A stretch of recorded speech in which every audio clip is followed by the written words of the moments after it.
you ever, I don't know if you saw what happened before you got here. I don't think you were here yet, but a bunch of male strippers hoisted Jeff Horn on their shoulders. Have you ever seen anything weird like that? Thunder on under, guys. Yeah. Not at all. That's if that's his preference of how you want to enter the ring, then so be it. That ain't got nothing to do with me. What do you? Obviously, he has a reputation for being rough. You've seen it many times in the ring.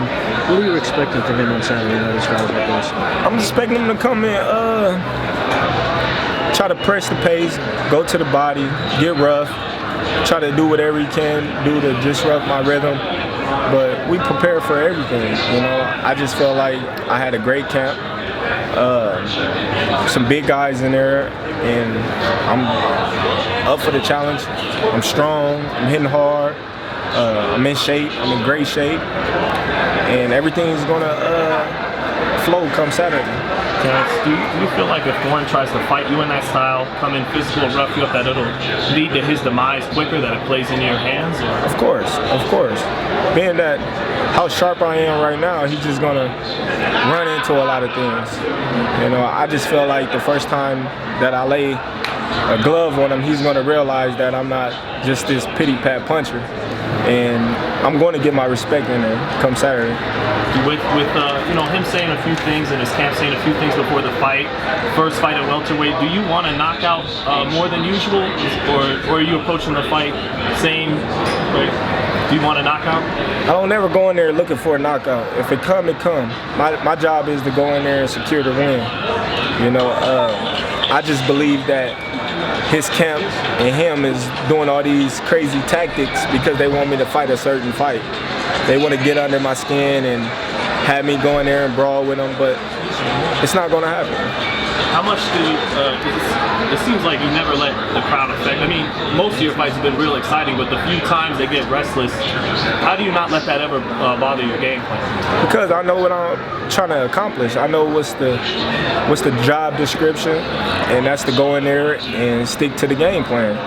And everything else don't matter. Do you feel at the pace that he tries to set that he gasses himself out as the fight goes on?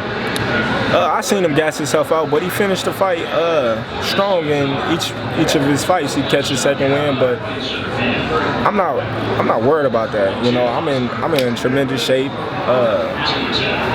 myself, so whatever he want to do, I'm prepared for it. I was talking to Jamie a little bit earlier. He said to build you as a 147-pounder, that you kind of added muscle and walked around at a higher weight than what maybe you would have before, and then to come down to 147. What's the transformation kind of been like through camp, and was it any different than ever before?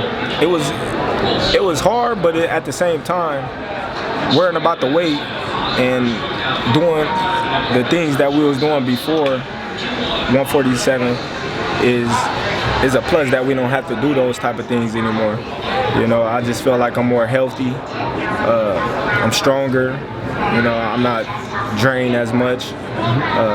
Not saying that I can't make 140 anymore.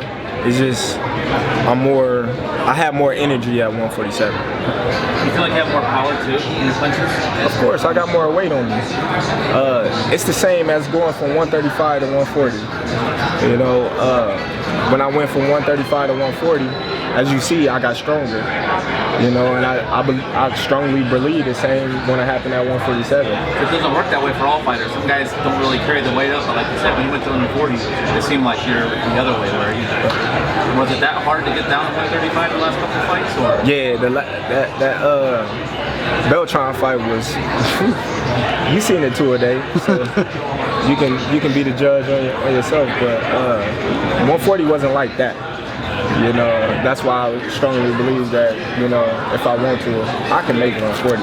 But it's just better for my career that I move up. And unifying, being undisputed at 140, had to be the crowning achievement of your career so far. You look at this fight like it's bigger, just another fight. How do you look at it? I don't believe it's bigger because, it's 4 titles compared to 1. We in a different division. Of course, I want to put on a spectacular show and go in there and do what I got to do to look good. But it's a big fight, you know, because it's my first fight at welterweight. There's a lot of great names in welterweight. There's a lot of opportunities at welterweight, and so I want to put on a great show.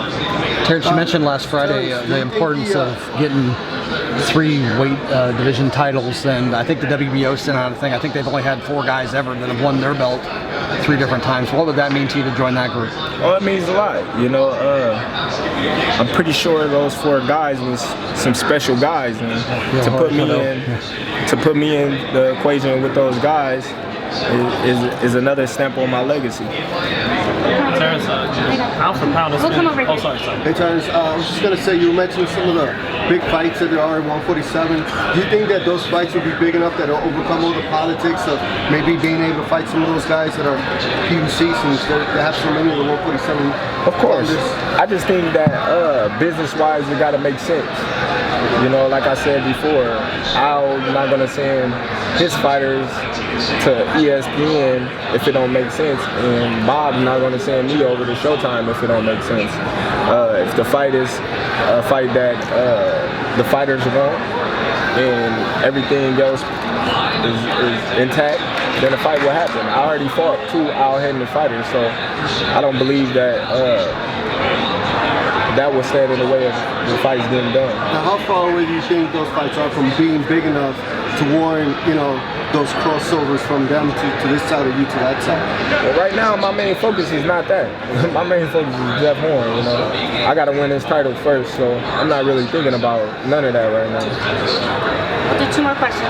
Hey Terrence, you know, when the dust settles, who do you think is going to be the other elite welterweight standing next to you, you think? I don't know. It's boxing. Anything can happen.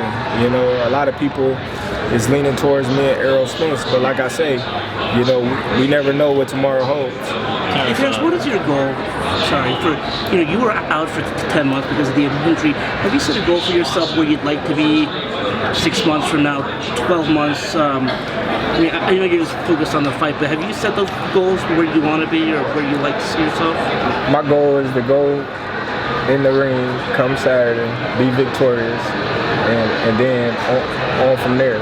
You know, I can't move too fast. You know, I can't look too far ahead. I gotta look short-term goals because tomorrow is never promised, and I gotta make sure I get the job done come Saturday.